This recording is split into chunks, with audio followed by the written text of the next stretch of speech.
20세기 초 프랑스 예술계는 모네, 마네, 세잔, 고흐 등 인상파 화가들이 이끌어가고 있었다. 이들은 기존의 방식에서 탈피하여 예술계에 큰 변혁을 일으켰다. 광선과 색채를 새로운 방식으로 다루었다는 점에서 혁명적이었다고 평가받는다.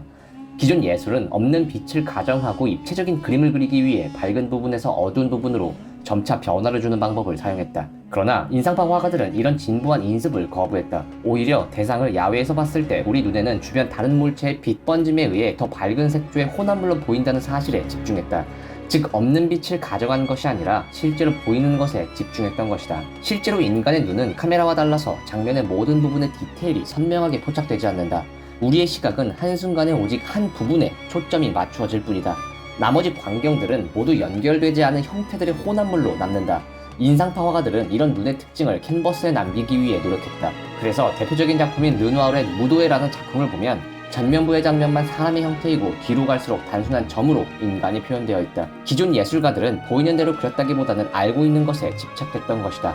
매번 상황에 따라 색채와 인상이 바뀔 수 있음에도 불구하고 그 대상은 그래야만 한다고 알고 있는 지식에 집착하여 그림을 그렸던 것이다. 인상파 입장에서 이런 표현법은 현실을 부정하는 방법이었다. 하지만 시간이 흘러 인상파 화가들의 화풍도 금방 지겨움을 느끼게 되었다.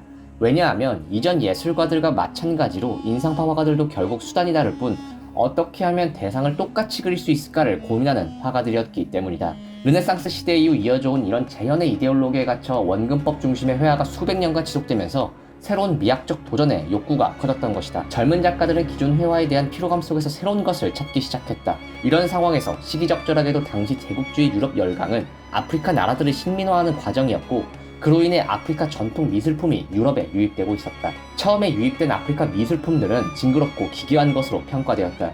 그러나 조각상, 가면 등 아프리카 오브제들은 본연의 순수함과 원시성으로 재평가되고 유럽 작가들에게 새로운 영감을 제공하게 되었다. 결국 아프리카 오브제 덕분에 인상주의 화풍에 진리했던 신진 작가들을 필두로 서양 미술사의 패러다임을 바꾸는 실로 혁명적인 사건이 일어나게 된다. 그 혁명적인 사건은 피카소가 리드했다. 피카소가 아프리카 미술품을 처음 접한 건 선배 마티스를 통해서였다. 피카소는 아프리카 가면과 조각에서 많은 영감을 얻었고 입체적 형태를 실험하기 시작했다. 1907년작 헤드 오브 워먼이라는 작품을 보면 아프리카 부족의 가면에 심취하여 다양한 기법을 탐구하고 시도해본 정황이 드러난다. 이 작품뿐만 아니라 피카소는 아프리카 가면을 참고하여 많은 작품을 남겼다. 오랜 연구 끝에 피카소는 입체주의라는 새로운 미술 양식을 창안하게 된다. 입체주의란 단순한 요소들로부터 얼굴이나 사물의 이미지를 만들어내서 표현하는 기법이다.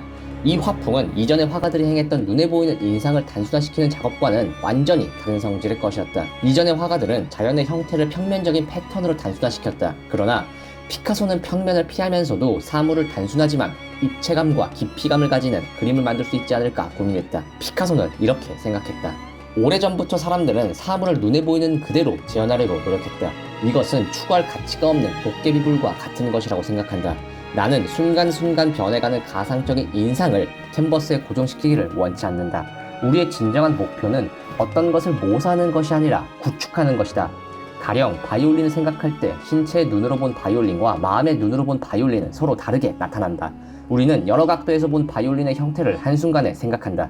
그 형태들 가운데 어떤 것은 마치 손으로 만질 수 있을 것처럼 분명하게 떠오르고 어떤 것은 흐릿하다. 하지만 기존에 꼼꼼하게 묘사된 바이올린보다 이런 뒤죽박죽된 형상들이 실제의 바이올린을 더 잘 재현했다고 믿어 의심치 않는다. 피카소의 입체주의 그림 중 가장 걸작으로 평가받는 작품은 아비뇽의 처녀들이다. 이 작품 역시 아프리카 미술품에서 영감을 받아 만든 것이다.